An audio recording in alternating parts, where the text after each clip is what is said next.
Donc aujourd'hui nous allons faire un dos de cabillaud au crumble de chorizo. Nous allons réaliser d'abord un crumble, parce que ce crumble, il va falloir le mettre au frais, au congélateur un petit moment, une fois qu'il va être étalé. Ensuite, mettre à cuire le poisson, et ça peut se faire avec différents poissons. Là j'ai pris du cabillaud, ça peut être du lieu, du merlu, un poisson blanc de préférence, mais peu importe. Ensuite, les ingrédients pour 4 personnes. Alors en poisson, il vous faut 4 tronçons de poisson, de 120 à 150 grammes chacun, 10 centilitres d'huile d'olive, un peu de vin blanc, un bouquet garni ou un peu de thym, du sel, du poivre. Pour le crumble, vous enlevez d'abord la peau du chorizo surtout, hein, vous coupez 20 fines tranches de chorizo, il vous faut 4 cuillères à soupe de chapelure, 10 grammes de parmesan ou de fromage râpé, 30 grammes de beurre, 20 grammes de farine. Le chorizo, vous allez le mixer, hein, et ensuite, je vous montrerai dans la vidéo, une fois que le chorizo est mixé, on va fabriquer ça un petit peu comme une pâte à tarte. Votre matériel, eh bien 2 saladiers, un mixeur, un plat allant au four, une feuille de papier sulfurisé et un rouleau à pâtisserie. Donc voilà, nous allons passer à la recette maintenant. Bien bonjour, donc pour faire le dos de cabillaud au crumble de chorizo, il faut commencer par faire le crumble. Le crumble, on avait dit 30 g de farine, 2 cuillères à soupe de chapelure. La chapelure, vous pouvez la faire avec des biscottes que vous pouvez mixer, ou alors avec du pain dur, ou l'acheter directement. Donc là, j'ai mis ma farine, j'ai mis mon crumble, mon beurre. J'ai 30 g de beurre. C'est le même principe que pour faire une pâte. Mon fromage et une dizaine de tranches hachées de chorizo. Je mélange le tout. Je vais faire une pâte avec. Voilà, il suffit de malaxer ça exactement. C'est la même façon que pour faire des pâtes pour les gâteaux, pâtes brisées, etc. Le principe est exactement le même. On fait une boule.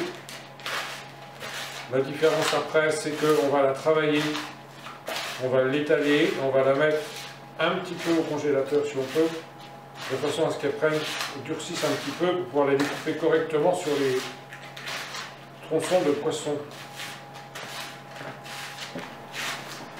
Donc voilà, je roule bien mon crumble. Là, je juge que j'en ai suffisamment, je pense, pour pouvoir faire l'ensemble de mon poisson. Donc voilà, maintenant je le mets au congélateur. Donc voici mes dos de cabillaud. Comme je n'ai pas de bouquet garni, j'ai pris un peu de thym, un petit peu de laurier, des brins de persil, je sale, je poivre. Je disais souvent le poivre blanc il se voit beaucoup moins, il ne laisse pas de traces. Par contre il est légèrement plus fort que le noir. Je mets un petit peu de vin blanc.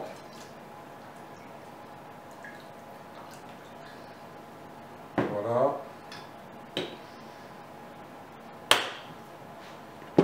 Et je le laisse un petit peu au frais avant de le mettre au four. Voilà, j'ai récupéré mon crumble. Je vais l'ouvrir. Avec un couteau, je vais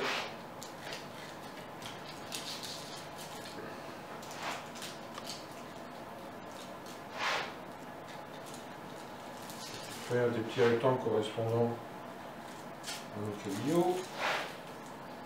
C'est un crumble, hein, donc le crumble.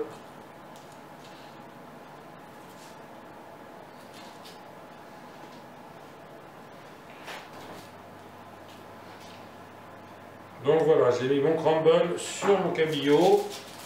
Et le restant de pâte, je peux en refaire une boule pour en resservir éventuellement. Soit en mettre un petit peu dans la sauce en fin de cuisson.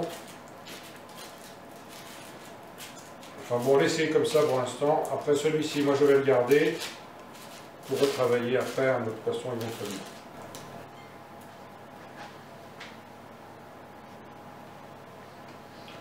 Donc voilà, mon four a été préchauffé, il est à 200 degrés. Je prends mon plat et je le mets pour 15-20 minutes au four. Suivant les fours, ça peut être plus ou moins long. Et voilà, on va attendre maintenant 20 minutes pour voir le résultat. Donc voilà, 20 minutes après, je sors mon poisson. Voilà. Donc voici mon d'autres cabillaud, crumble de chorizo.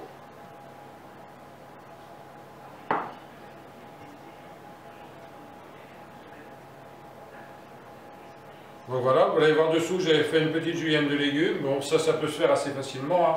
Des carottes, des courgettes, un petit peu de chou-fleur, un petit peu de navet éventuellement, du céleri éventuellement, et il suffit de prendre la mandoline, hein, et de tailler ça en julienne. Ensuite on blanchit, c'est-à-dire on démarre à l'eau froide.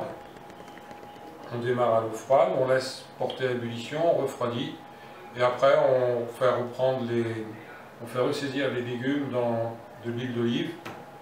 Moi je mouille toujours avec un petit peu de vin blanc, et éventuellement à la fin vous pouvez mettre un petit peu de crème fraîche. Alors si vous avez la cuisson de votre cabillaud, ce qui est bien aussi, c'est de mettre la cuisson de cabillaud dedans. Seulement, si vous en reste et que vous mangez de la viande après, vous aurez un léger goût de poisson. Donc faites bien votre partage. Donc voilà pour cette recette. Allez, merci.